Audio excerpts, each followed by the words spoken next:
He was shunted out of the Gandhi home, a single mom with her baby. Those photographs are iconic, for lack of a better word. Tell me about it. There was some, I want to use the word media speculation, and I'll use that phrase carefully. Either that Varun would reconcile with his cousins and be the Congress candidate from Amethi, or that he could be the BJP candidate from Rae Bareli. How do you look at, the word is used often in media, the evolution of Rahul Gandhi and Priyanka Gandhi? I seriously don't think they've evolved. You have the opposition talking about caste and quotas. You have the BJP, your own party, talking about religion and Hindu-Muslim. आपने बार-बार कहा है कि सुल्तानपुर में ये मुद्दे नहीं होते. There's so many other pressing problems.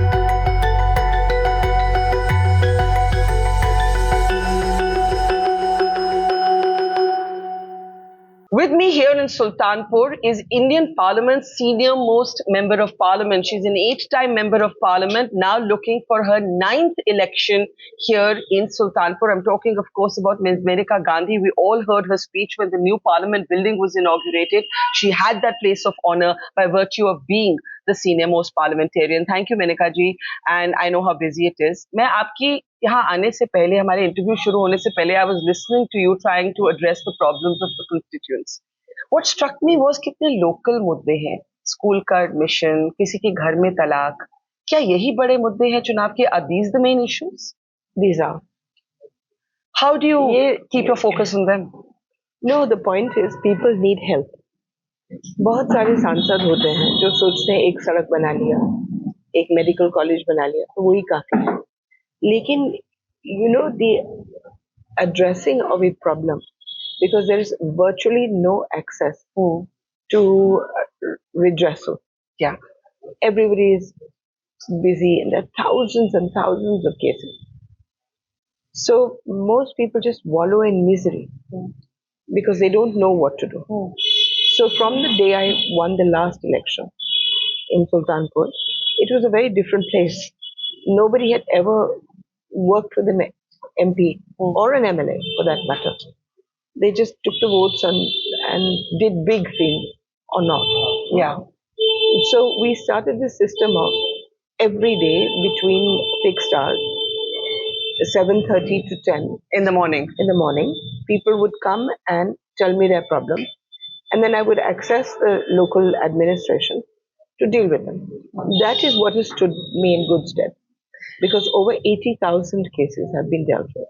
And many of those people are here even as we are speaking to you. हमारे पीछे खड़े हैं. मैं आपसे पूछना चाहूंगी, at a time when the campaign is so high pitched, you have the opposition talking about caste and quotas, you have the BJP, your own party, talking about religion and Hindu Muslim.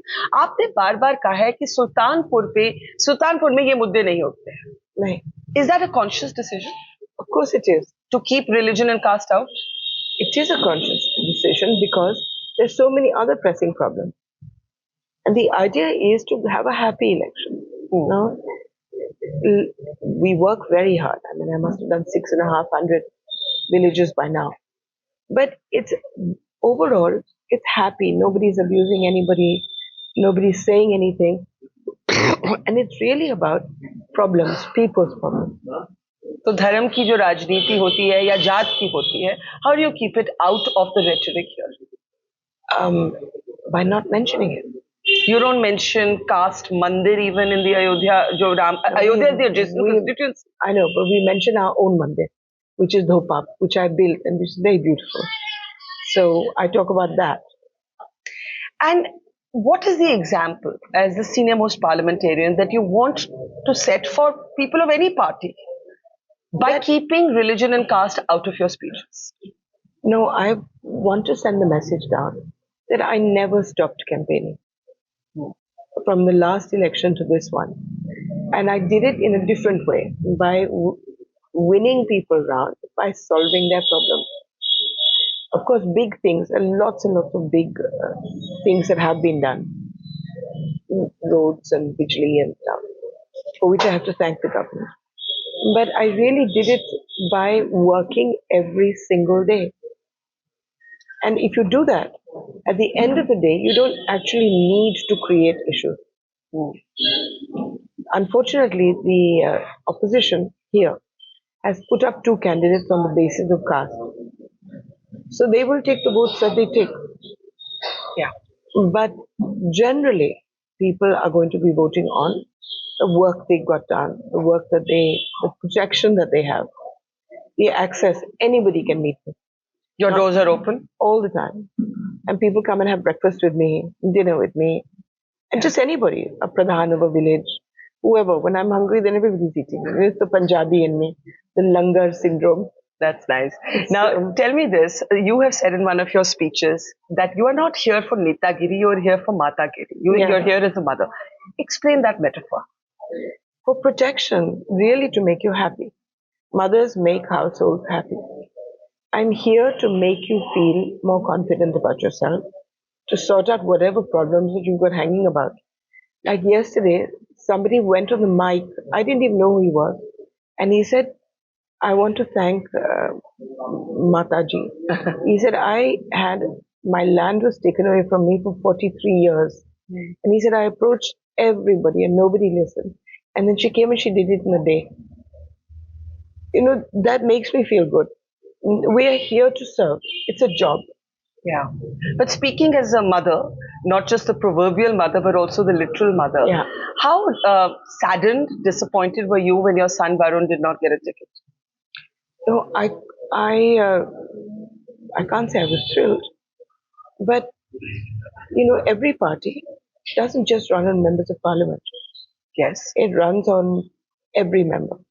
So I'm sure Varun will do a brilliant job. Whether he is in parliament or not. But does he remain in politics and with the BJP? At the moment, yes. There was a perception that he'd been writing very vocally. He is a poet, he is a writer, he is an author, and he'd been writing a series of columns, also tweets on social media on issues that he cared about. He's always made the argument that these are people's issues, but they were perceived to be critical of the government, and that's why he didn't get a ticket. Is that your sense? No, that's not my sense. Why do you think he didn't get it? I have no idea. I seriously don't. Do you feel bad for him? I feel, yes, I do, but I can't say I feel terribly upset because I know that he stands on his own feet. It's a test. There was some, I want to use the word media speculation, and I'll use that phrase carefully. Either that Varun would reconcile with his cousins and be the Congress candidate from Amethi, or that he could be the BJP candidate from Rae Bareli. Two newspapers even published reports saying that he turned down the BJP proposal to be the candidate from Rae Bareli. Can you speak to the truth of either of these media narratives? No, I can't because I'm completely out of it. Do you think that's true or false? I have really no idea. I really have no idea. I know it sounds odd, but I'm what is known as a tunnel vision person. But don't you talk about it at home over food or coffee? He's not here. I'm here. Phones? No. Seriously, no. If he were to do that, if he were to ever switch sides, how would you feel about it? I don't think that's going to happen. Okay. Talk a little bit about your own journey. Before I came here, just to refresh my memory, I was reading about your extraordinary journey. It's been a journey of struggle. I don't know how many people of today's generation remember that you were not yet 25 years old when your husband died. 23. Varun, 23. How old was Varun? 3 months. 3 months. And you could not be even the candidate in Amethi at that time because you were not 25 and the rules demanded that you be 25. You were shunted out of the Gandhi home, a single mom with her baby. Those photographs are iconic for lack of a better word. Tell me about it. How do you look back at that moment? I don't. I seriously don't. There is no way that my heart would even bear the strain of looking back at the past. You block it out? I just block it out. Have you been bitter, angry, cynical? No. I have so much to do. Do I have time to do all that? I'm not self-focused at all. At all. I think only 1% of me even remembers who I am. So there is so much else to do that I don't have time for looking back at the past, recrimination, regret. You're not Nothing. going to write a memoir of those No, years? never. Never. You know, people don't even remember that you ran as an independent against Rajiv Gandhi in Amethi. That's right. What do you remember about that election? I don't. Nothing. You've just blocked out the past. That's it. It's done. It's over. Talk a little bit about how you see the opposition. You spoke locally about two candidates against you. What about nationally? There's the India Alliance. We're in the neighborhood of Amethi and Rae Bareli.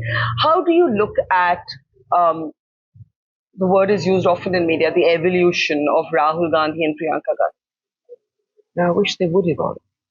You don't think they have? No. The Bharat Jodo Yatra? I don't think, walking miles and miles evolves the brain. I seriously don't think they've evolved. They need to be far more introspective about where they want to go and where they want the party to go. Were you surprised when neither of them contested from Amethi? I was.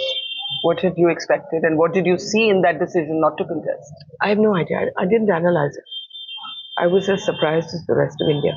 But you see no change in Mr. Gandhi after his two Bharat Jodo Yatras? Rahul Gandhi, I mean, not. No. Has it hurt sometimes to be known in the media as the other Mrs. Gandhi? No, there is no other Mrs. Gandhi. I think I have a fair number of achievements of my own. Of course. What is passionate to you? We know you outside of politics as a rights activist, right? You run orphanages, you look after, abandoned animals. My own family has seen you do that work for so long. What is passion? Politics or that other life? No, it isn't. It's a general attitude. I believe that my life only has meaning if it reduces some amount of suffering. Seriously.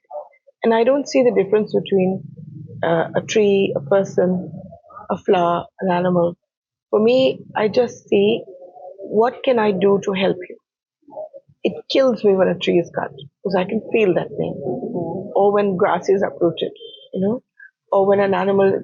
I think a lot about helplessness, and how helpless we all are in some form or the other.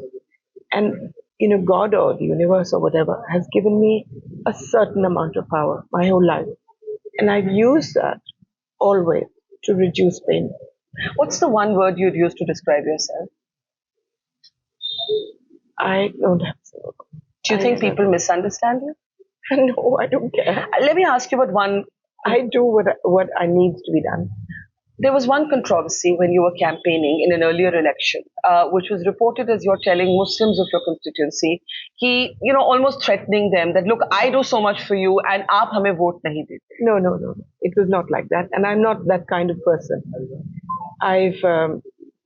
In fact, what I did say was that, I don't do caste and I don't do religion. And the whole year I work for everyone. Even here, I think about 50% of the people who come are of their persuasion. And I said, it bothers me and it hurts me when you don't vote because of other things. And then I sort of think to myself, why are you doing this? Oh, that's what I meant. But maybe the answer is that the party and individual leaders of the party are associated with anti-Muslim rhetoric, and maybe I know, that's but the point is they have to live with me. They have to deal with me. They come to me for help. So I keep telling them, look at me. What do you think is distinctive about your politics? It's just really based on service. And what is the toughest thing about being a politician? I don't know. People's demands? No privacy? No. What if you, who started as a 20-something, thing. How old were you when you first became member of parliament? You were 32. 32, right? And you're 67 now, if I'm not wrong. In this long journey, what if you had to give up to be a politician? Whatever I gave up voluntarily. I really can't play the victim card. I did what needed to be done to pursue what I wanted to be done. Let me end by asking you how you see the campaign. On the one hand, there's a very assertive "Ab ki baar 400 par." On the other hand, the India Alliance believes that Mr. Modi is an outgoing prime minister. That's what they claim. You've had comments from Sam Pitroda and so on inheritance tax. You had the Mangal Sutra enter the campaign, which is, unexpected. How do you look at all of these controversies? I don't. I really concentrate simply on Sultanpur. Very early on in my life, I learned that things I can't deal with and things that I cannot control, just leave them be. Change what you can change and just do the best that you can do. Is this the kind of calm advice that you're offering Varun, who might not be as calm Absolutely. as you? Is he as calm as you? I offer it to everybody. Calm also comes with age. That it does. Thank you, ma'am.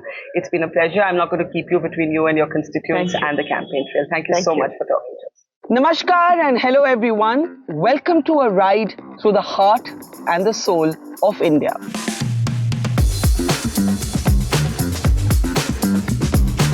क्योंकि जब election season आता है तो कौन जीता, कौन हारा, कौन आगे, कौन पीछे, ये बातचीत तो होती ही रहती है. But it's also a time for travel and meeting people and getting to know your own country better. So, welcome to the Dhabas of Democracy, where every bite tells a story, where every conversation will spice up your day. Experience the masala, the flavor, the swad of this election with us as we take a unique road trip from the south to the north of India, traveling thousands of kilometers to bring you the flavor of this election.